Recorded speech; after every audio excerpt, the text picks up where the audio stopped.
원불교와 관련된 소식과 인물을 만나보는 초대석 시간입니다. 시타원 심익순 대봉도께서 원기 96년 2월에 거액의 정제를 출연하시며 설립된 시타원 교화재단. 올해도 발전공로, 청소년, 교화단, 해외 분야별로 아주 여러 공로자들이 수상의 영예를 안았습니다. 오늘 이 시간에는 지난 30년간 법회 무결석의 공로로 법회 권장 부문에서 상을 받은 인천교당 진산 박인광 교도님 모시고 관련된 이야기 나눠보겠습니다. 자, 스튜디오로 모셨는데요. 진사님 반갑습니다. 반갑습니다. 자, 우선 원기 104년도 시타원 교화재단 교화대상 가운데 법회 권장상을 받으셨습니다. 축하드리면서 예. 소감 한 말씀 부탁을 드립니다. 법회 권장상이라는 상을 받으면서 처음에는 조금 당황스러웠어요. 왜냐하면 법회 권장상이 추천된 연유가 30년 무결석으로 추천했다고 교무님께서 말씀을 하시더라고요. 그런데 저한테 있어서는 법회 출석은 제가 교도로서 갖춰야 될 하나의 기본 의무였거든요. 그래서 제 의무를 다했을 뿐인데 그걸 가지고 이제 상을 주신다고 그러니까 처음엔 사양을 하려고 그랬어요. 추천을 하신다고 그러길래. 네. 근데 다시금 생각을 해보니까 지금 현재 세상 자체가 가장 기본을 가장 평범하고 가장 기본적인 것을 지키지 못하는 시대가 아닌가.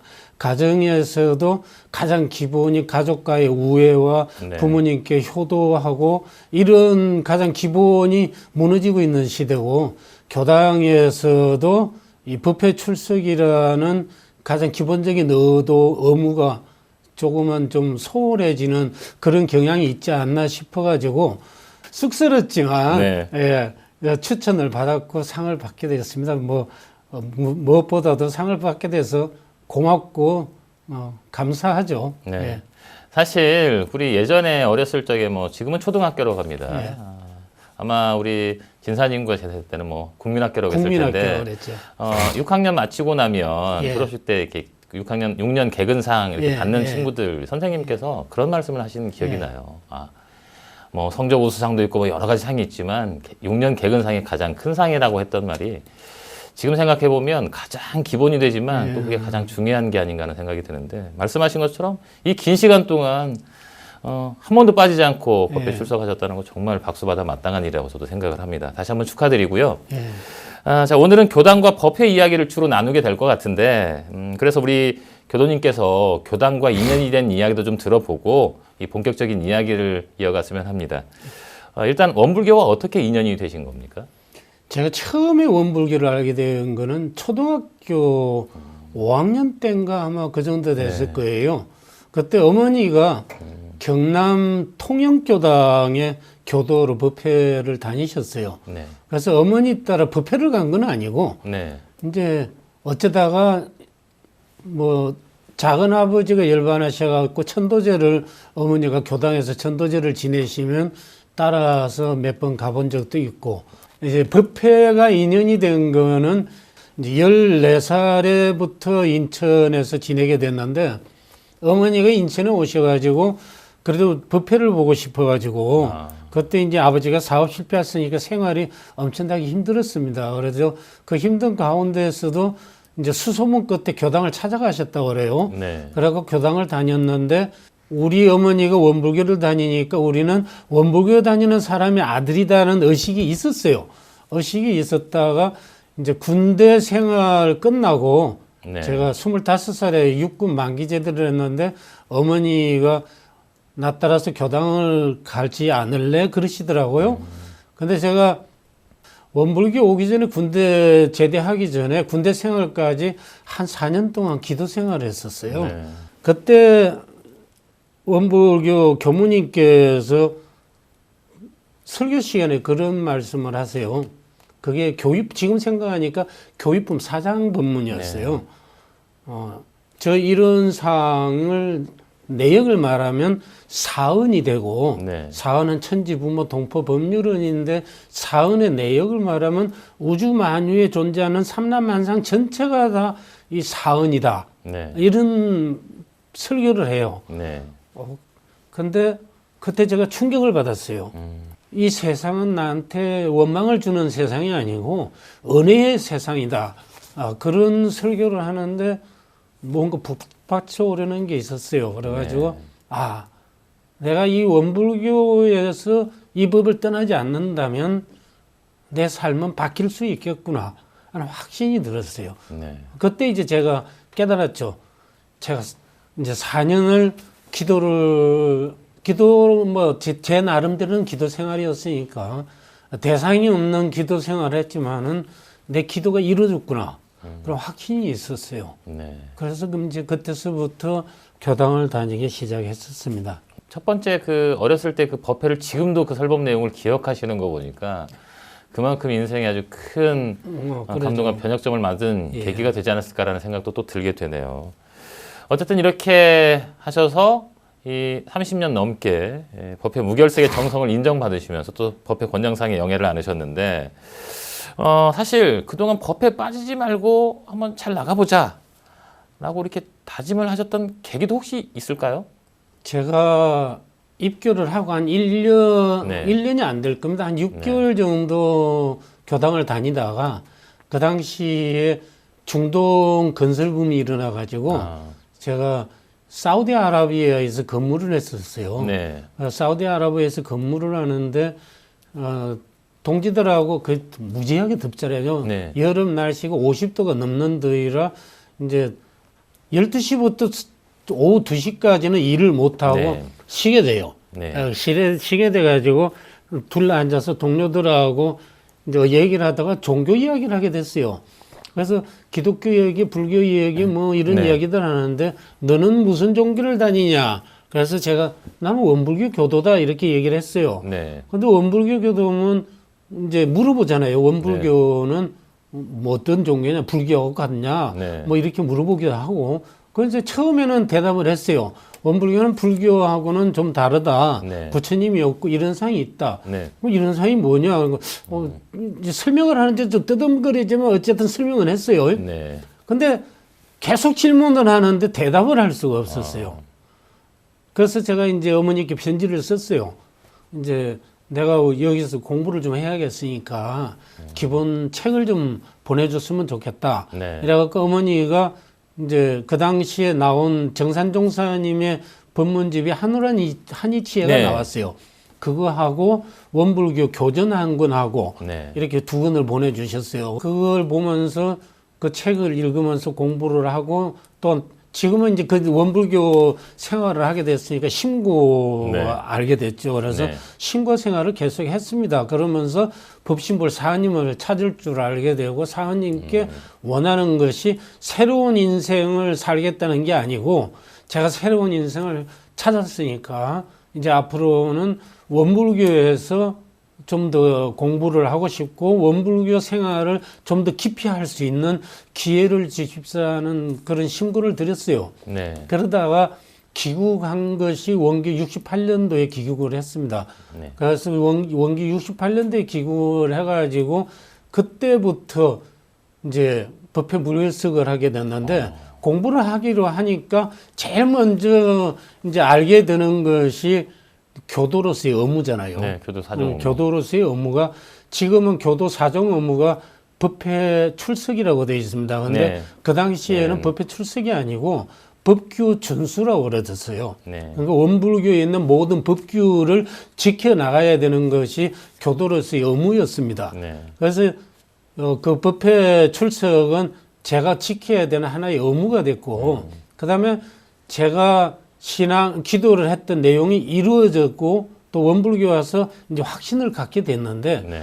이 법이 너무나 좋고 이 법에 대한 확신이 있는데 이 법을 알게 된 동기는 대종사님으로부터 비롯이 됐으니까 내가 보온을 해야겠다.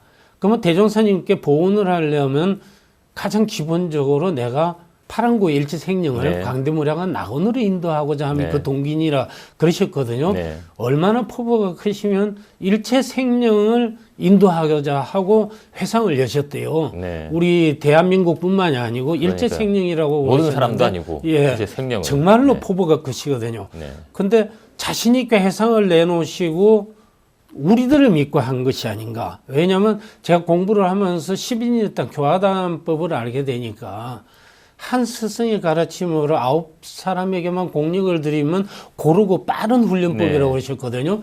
그러니까 대종사님은 9명만 가르치면 되고 그 9명이 다시 9명씩을 지도하면 되는 그런 조직인데 이 조직이 뿌리를 내리는 가장 기본 단위가 저는 교당이라고 생각했습니다. 네. 그래서 그 기본 단위인 교당에 내가 참석을 하지 않으면 그건 기본 단위가 허물어지는 거라고 생각을 했고 그래서 보훈하는 가장 첫 번째 내 책임이 법회 출석이었습니다. 그래서 네. 교도로서의 의무도 있었지만 네. 대종사님께 보훈하는 의무로 법회 출석은 제 인생의 첫 번째 우선순위가 됐죠. 네. 그러다 보니까 결석은 생각해 본 적이 없네요.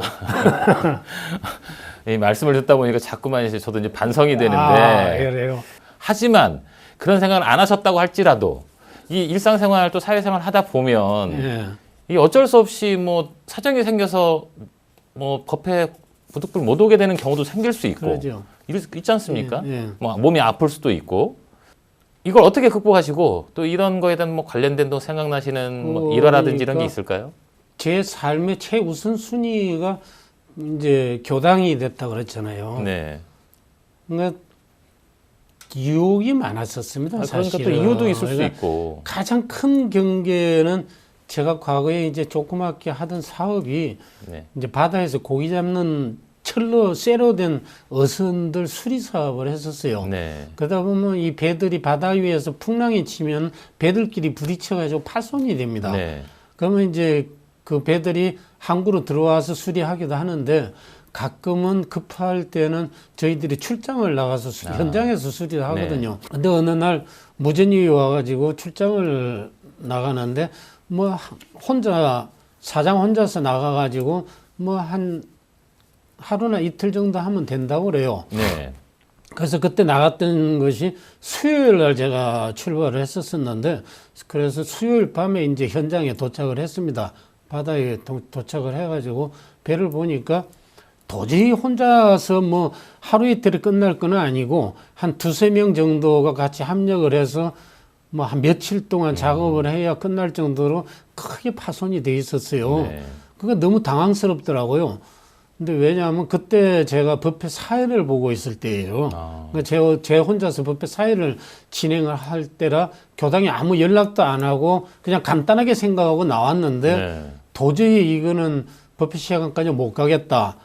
그래서 일단은 그때는 지금은 이제 핸드폰으로 바다에서도 전화를 합니다만 그때는 무전 말고는 연락 그렇죠. 수단이 없었어요. 네. 그래서 이제 선장실에 가서 교당으로 무전을 했어요. 무전을 해가지고 전화국하고 연결해서 교당하고 전화가 연결이 돼가지고 이제 연락을 했어요. 제가 이렇게 돼가지고 네. 법회 시간에 못 갈 수도 있으니까 네. 이제 저희 중앙님한테 사회를 대신 맡겨라. 네. 해놓고 이제 작업을 했는데 그때 이제 제 결심이 한번 일요일 전까지 내가 축기로서 한번 이 작업을 맞춰봐야겠다 그래가지고 네. 정말로 거짓말 못하지 않고 3일 동안 한 번도 앉아보지도 않고 잠도 자본 적이 없어요. 밥 먹을 때만 잠시 앉아갖고 밥을 먹고 그 외에는 그냥 꽉 매달려가지고 3일 동안 작업을 했는데 작업이 끝난 뒤에 다시 바다 위로 이제 저를 데리러 배가 또 와서 네. 저를 데리고 가는데 쓰러져서 이제 잠이 들었어요. 잠이 들어가고 깨울 때까지 정신없이 이제 기절하다시피 잠을 네. 잤는데 일어나니까 일요일 아침 9시 정도 되더라고요. 오. 그러니까 그때 제 심정은 일하다가 잠을 안 자고 일하다가 아마 죽어도 좋다는 그런 생각이었던 것 같아요. 그래서 다행히 9시에 이제 세수를 하고 교당 가서 법회를 무결석을 지킬 수가 있었습니다. 자, 이런 기록을 꾸준히 이어 오시면서 뭐 드는 감상도 참 많으실 것 같은데, 많은 분들에게 혹시 이게 법회 출석을 뭐 독려하신다고 할까? 뭐 이런 말씀을 좀 몇 말씀 좀 해주실 수 있겠습니까? 그럼 제가 우리 교도님들께 그냥 법회 출석에 대해서 권유를 할 수 있다면, 네. 우리 교도들 의식 자체를 좀 바꿔야 되지 않을까. 어떻게 교당만 우선순위가 될 수가 있냐. 생활도 있고 사회가 있고 직장 생활이 있는데 어떻게 교당 생활이 우선순위가 될 수가 있냐. 이렇게 말을 해요. 그렇게 말을 하면 제가 나는 오직 법회를 최우선으로 하다 보면 모든 내 사회 생활은 거기에 뒤따라서 당연히 이루어지더라. 이렇게 이야기를 합니다. 근데 네. 잘 안 믿어요, 사람들이. 평소 공부하시고 또 연마하시는 내용도 궁금한데요. 최근에 만났던 뭐 수녀 경계 가운데서 우리 교법으로 공부하신 뭐 마음 공부 뭐 사례랄까 뭐 하나만 소개해 주실 수 있을까요? 저한테는 딱 한 가지밖에 없어요. 제가 이 교무님한테 한번 여쭤본 적이 있었어요. 네. 교무님은 무슨 재미로 삽니까? 그랬어요. 네. 왜냐면 우리는 가족들하고 이렇게 재미있는데 네. 교무님은 가족도 없이 무슨 재미로 그렇게 사십니까? 하고 여쭤봤었어요. 그랬더니 교무님 대답이 걸작이에요. 우리는 공부하는 재미로 산다 그래요. 믿으시는지요? 혹시 이 이야기를 들으시는 우리 교도님들도 정말로 공부하는 재미로 산다고는 믿으실는지 모르겠습니다만은 저도 그랬어요. 그 당시에는 믿을 수가 없었어요. 무슨 공부하는 재미가 어떻길래 평생을 독신으로 저렇게 희생을 하면서 산다는 건가? 네. 그럼 그래서 교무님들은 어떻게 공부를 했길래 저렇게 말씀을 하시나? 제가 좀 연마를 해봤더니 교무님들은 전문 공부 기간이 6년을 마쳐서 이제 교무 생활을 하게 되는데 6년간의 전문 기간을 어떻게 했나 하고 또 한번 봤더니 이분들은 새벽 5시부터 좌선하기 시작해가지고 저녁 9시 반 신고 시간까지 일과가 오직 공부로만 연결이 돼요. 네. 제가 원불교 교전을 처음부터 다시 봤었어요. 어떻게 내가 공부를 하면 될까? 그러다가 네. 제가 찾은 방법이 훈련법이었어요. 네. 훈련법에서 상시 훈련법. 아, 내가 이 상시 훈련법대로 한번 해본다면 어쩌면 교무님의 근접하게 나도 공부를 할 수 있지 않을까. 이런 생각을 하고 35년 전부터 이제 공부 재미를 한번 맛보려고 공부를 하게 됩니다. 그래서 상시 훈련법을 한번 해보면요. 네. 정말로 눈 뜨면서부터 잠자기 전까지 단 한순간도 공부에서 벗어날 수가 없습니다. 그러니까 우리 이제 고차원적인 말로는 방심하지 않는다고 이제 네. 말을 하잖아요. 어쨌든 상시훈련법으로 공부한 결과 지금 현재의 네. 진산 박인광이라는 교도가 30년 무결성이라는 상을 수상하게 되고 현재에 제가 있는 것 같습니다. 우리 이 교도님 말씀을 듣다 보니까 설명을 참 재미있게 해주셔서 뭐 전설의 고향 한 편을 듣는 것 같은. 저 혹시라도 딱딱할까 봐 되게 걱정인데. 말씀을 굉장히 재미있게 네. 해주셔서 아마 기억에 쏙쏙 남으실 것 같아요. 교화단 단장이라고 아까 말씀을 해주셨습니다. 네. 그래서 이 단원분들과 또 지인분들에게 네. 법회 10년 무결석 네. 이 운동을 장려하고 계시다고 들었거든요. 말 그대로죠? 그러죠. 소개를 잠깐 해주실까요? 제 단원 중에 하나가 네. 교당을 학생회 때까지 다니다가 서울로 올라와 가지고 생활을 하게 되면서부터 지금까지 20 몇 년간을 교당이랑 멀어졌답니다. 네. 그러다가 이제 어쩌다 다시 인연이 돼 가지고 인천교당을 찾아왔는데 그분을 제가 교무님께 말씀드려 가지고 저희 교화단에 소속을 시켜달라고 그랬었어요. 네. 소속을 시켜놓고 그분을 설득을 했었어요. 지난 세월이 아깝지 않냐. 학생 때 얼마나 좋았느냐. 이제 학생 때에 교당을 다니면서 기뻤던 그런 걸 추억을 하게 해주고, 네. 그러고 난 뒤에 20 몇 년 세월이 아깝지 않냐. 억울하지 않느냐. 그 20 몇 년을 계속 교당을 다녔으면 네가 지금 얼마나 희열에 찬 그런 교도가 되어 있었을 텐데 그 세월이 아까운 만큼 그 아까운 세월을 한번 돌이켜 볼 생각이 없느냐 그랬더니 이제 단장님만 믿고 한번 해보겠다. 네. 이렇게 해가지고 그러면 모든 걸 집어치고 나하고 같이 어딜 좀 가자. 그래가지고 데리고 만덕산 훈련원을 갔었어요. 네. 그래서 일주일 동안 만덕산 훈련원에서 훈련을 받으면서 매일 초선지를 하루에 2번씩을 그 교도를 데리고 올라갔었어요. 네. 데리고 올라가면서 이제 많은 이야기를 했죠. 설득도 해야 되고, 네. 이제 기본적으로 가지고 있는 마음 자체를 바꿔줘야 되니까. 근데 그분이 어느 날 저한테 그런 얘기를 해요. 단장님은 참 힘들겠어요. 그래요. 그래서 네. 내가 왜 힘들다고 말을 하냐 그랬더니 교도 하나 오면 네. 이렇게 많은 말을 해줘야 되는데 얼마나 힘들겠습니까? 그래요. 네. 그래서 그래야 힘든 줄 알면 내 말을 잘 새겨 듣고 네. 내가 시키는 대로만 한번 해보자. 그래가지고 이제 그분과 약속을 합니다. 한번 앞으로 법회를 안 빠지고 나하고 1년만 한번 안 빠지고 한번 생활을 바꿔보기로 네. 일단 무결석을 성공을 했었어요. 네. 그 1년 무결석을 성공을 하고 그분이 얼마나 기분이 좋겠어요. 다른 교도들도 힘들다는데 그 무결석을 했으니까. 그럴 때 제가 한 이야기가 있어요. 이거는 첫발이다. 네. 1년 무결석은 첫발이다. 그래도 최소한도 한 5년 이상은 해야 그래도 무결석을 했다고 그러지. 1년 가지고 어디다 가서 무결석 했다고 자랑도 하지 마라. 네. 근데 첫발을 뗐으니까 한번 5년을 작정하고 한번 해보자. 그래서 그 다음에 이제 5년을 권유를 했어요. 네. 그래서 이 양반이 1년을 해봤으니까 그때 이제 하고 있던 사업이 그분이 제과점을 운영을 했어요. 빵집을 운영을 했었는데 처음에는 일요일 날 빵집 문을 닫으면 이제 단골 손님들이 끊어진다고 네. 그걸 두려워했었었는데 이제 나중에 저한테 그 얘기를 하더라고요.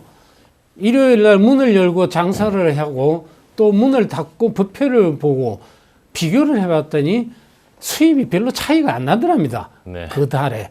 그래서 이제 그때부터 이제 그 단원이 저를 보고 단장이라기보다는 그냥 형님 합니다. 그래서 형님 제가 결심을 했습니다. 앞으로는 일요일만 되면 네. 문을 닫고 부페를 무결석을 다시 도전을 하겠습니다.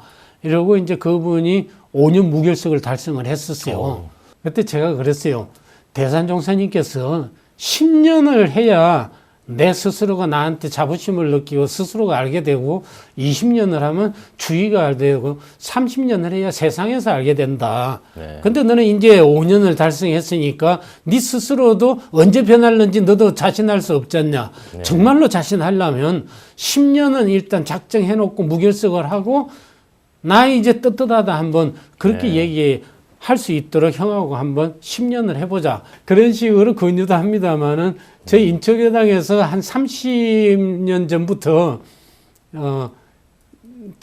교당의 자랑거리가 됩니다만은 네.